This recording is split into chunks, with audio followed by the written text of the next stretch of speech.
Quelle folie que de vouloir être fou dans ce monde de sages. Quelle folie que de vouloir être fou dans ce monde de sages. Et il n'y a personne qui écoute. Oui, de vouloir être sage dans ce monde de fous.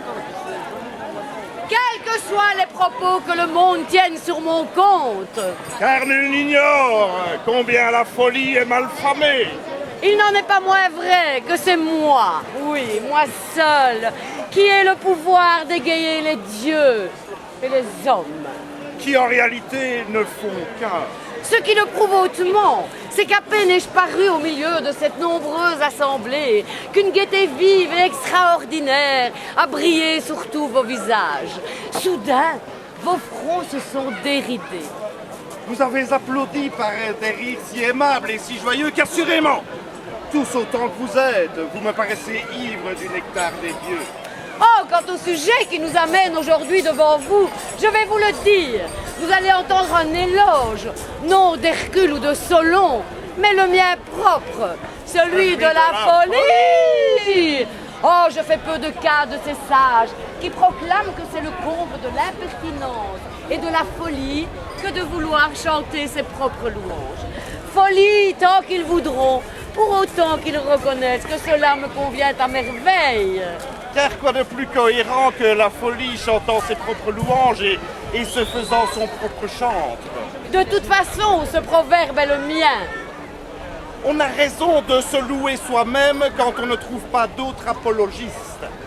Et à ce propos, je m'étonne de l'ingratitude et de la paresse des humains qui tous te font une cour assidue, qui tous profitent avec plaisir de tes bienfaits, mais dont pas un, depuis tant de siècles, ne s'est levé pour célébrer d'une voix reconnaissante les louanges de la folie. Oh, quant à moi, j'ai toujours eu beaucoup de plaisir à dire ce qui me vient sur la langue. Pas de aussi, hein. Ne vous tracassez pas pour ça. Je ne simule pas sur mon visage ce que je ne ressens pas dans mon cœur.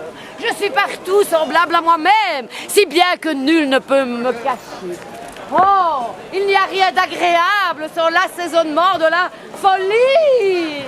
Toutes les passions sont du ressort de la folie, comme par exemple le mariage. Quel homme Oh, je le demande. tiendrait le col au joug du mariage si, comme font nos sages, il calculait préalablement les inconvénients d'un tel état? Oh, et quelle femme irait à l'homme si elle méditait ce qu'il y a de dangereux à vivre avec lui? Et n'est-ce pas la folie qui amène aux femmes le mieux les hommes? Oh, c'est de toute évidence, si l'on songe aux niaiseries que l'homme compte à la femme, aux bêtises qu'il fait pour lui plaire, quand il s'est mis en tête d'avoir son plaisir. L'homme se doit d'être gratifié d'une once de gratitude. Il faut adjoindre à l'homme la femme, cet animal sot et déraisonnable. Oh, mais gracieux et plaisant. Qui, dans le commerce de la vie, tempère et adoucit par sa folie l'austérité du caractère de l'homme. En effet, la femme est toujours femme, c'est-à-dire folle, quelque masque qu'elle prenne. Oh, je ne pense pas que les femmes m'en voudront de les taxer de folie. Moi qui, comme elles, suis femme. Et de plus, la folie. Oh, de plus, je pense que c'est grâce à moi la folie. Si les femmes doivent à beaucoup d'égards d'être plus heureuses que les hommes.